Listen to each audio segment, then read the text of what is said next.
स्वागत है। बढ़ते हैं आगे। खबर अब ग्वालियर से मिल रही है, जहां कांग्रेस के भू माफिया के आरोपों पर सिंधिया ने जवाब दिया है। कमलनाथ सरकार पर सिंधिया ने तंज कसा।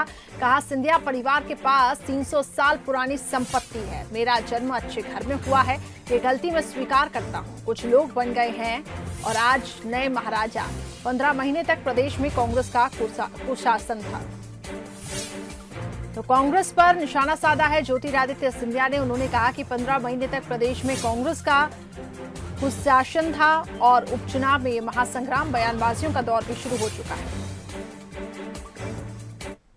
अब देखो भैया, आप और हम जानते हैं ये जो संपत्ति है वो हमारी 300 साल पुरानी है। मैं तो प्रश्न उन लोगों से कर रहा हूँ जो आजकल बन गए हैं महाराजा, पहले वो जवाब दें। अब मेरी पैदाइश अगर एक घर में हुई है तो अगर वो मेरी गलती है तो मैं स्वीकार करता हूं। चलिए, इसमें हम ज्यादा चर्चा की ओर रुख करेंगे। बीजेपी नेता पंकज चतुर्वेदी जी हमारे साथ जुड़ चुके हैं। पंकज जी, आपने सुना ज्योतिरादित्य सिंधिया का बयान। उनका ये कहना है कि कुछ लोग बन गए हैं आज नए महाराजा। सीधे तौर पर कांग्रेस पर वो निशाना साधते हुए नजर आए, लेकिन बीजेपी भी इस पे क्या सोचती है? बीजेपी की क्या राय है? देखिए, भारतीय जनता पार्टी का रुख बहुत स्पष्ट है और आज सिंधिया जी ने कहा कि सिंधिया परिवार की जो भी संपत्तियां हैं वो 300 साल पुरानी संपत्तियां हैं, आज की संपत्ति नहीं है। ज्योतिरादित्य सिंधिया जी 2002 में राजनीति में आए। उसके पहले 2002 और 2020 उसके पहले से भी सिंधिया परिवार की संपत्तियां हैं।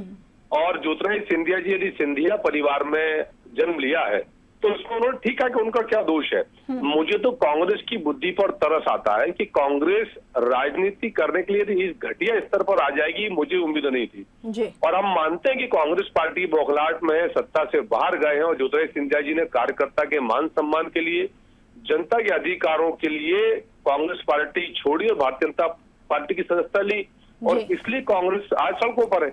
लेकिन सवाल करिश्मा इस बात का है कि क्या वो सब चीजें आज हुई? 300 साल पुरानी चीजें। और कांग्रेस को ये भी भली बात स्मरण होना चाहिए, यद्यपि आजकल कांग्रेस की स्मरण शक्ति क्षीण हो गई है, कि ज्योतिरादित्य सिंधिया जी के परिवार ने आजादी के पहले से देश में रेल पथ का निर्माण कराया। 65 से अधिक मठ मंदिर देश में सिंधिया परिवार के द्वारा बनाए गए हैं।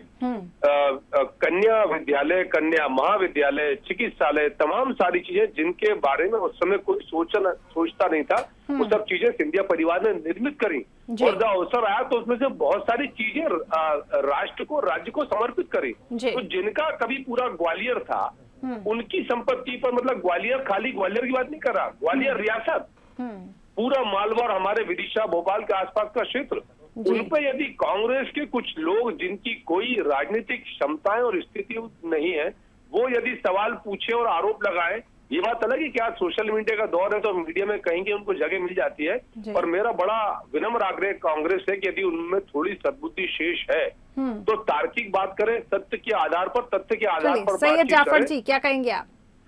देखिए, पंकज चतुर्वेदी जी बहुत तार्किक बात करते हैं और मैं उनके सामने जो भी बात करूंगा मैं पूरी कोशिश करूंगा कि तर्कों के आधार पे कहूं।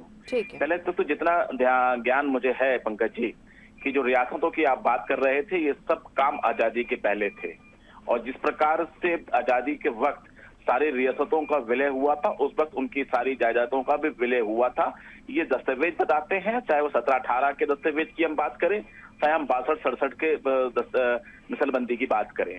तो इसमें साफ तौर पे जिन जमीनों के लेकर विवाद आज उठ रहा है, ये शासकीय जमीन रही है और 2018 तक भी ये पूरी प्रकार से शासकीय रही। इसकी लड़ाई जरूर सिंधिया जी ने हाई कोर्ट में लड़ी, सुप्रीम कोर्ट में लड़ी और सुप्रीम कोर्ट में वो हारे और सुप्रीम कोर्ट ने डायरेक्शन दिया कि आप सिविल कोर्ट में इसको लेके जाएं। तो ये अलग बात है कि तत्कालीन कांग्रेस सरकार ने, सरकार चलाने के दबाव में ये गलत निर्णय लिया और इनको 450 एकड़ जमीन गलत तरीके से थी और इसके अलावा जो प्लॉटों पे में इन्होंने कब्जा किया। आप क्यों कांग्रेस सवाल उठा रही है उस समय? जी पूरा कर दूं, मैं पूरा कर दूं। जो छोटे छोटे प्लॉट थे, संक्षिप्त में अपनी बात रखें सैयद जी, मुझे आगे भी बढ़ना है। नहीं, छोटा मामला नहीं है, संक्षेप में पूरा नहीं होगा। तो जब छोटे छोटे प्लॉट थे उसकी बिक्री हुई और सबसे बड़ी चीज, अभी पंकज जी कह रहे थे कि कांग्रेस के कुछ छोटे मोटे लोग ये आरोप लगा रहे हैं, तो पंकज जी, कांग्रेस के छोटे मोटे लोगों ने आरोप नहीं लगाया।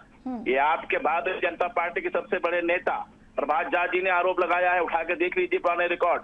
जयभान पवैया ने आरोप लगाया है, ग्वालियर के जो सांसद ठीक है हैं, पंकज जी, क्या जवाब देंगे? उन्होंने- संक्षिप्त में अपनी 30 सेकंड में बात उन्होंने रखिएगा। प्रकट किया है, उन्होंने आरोप लगाया है।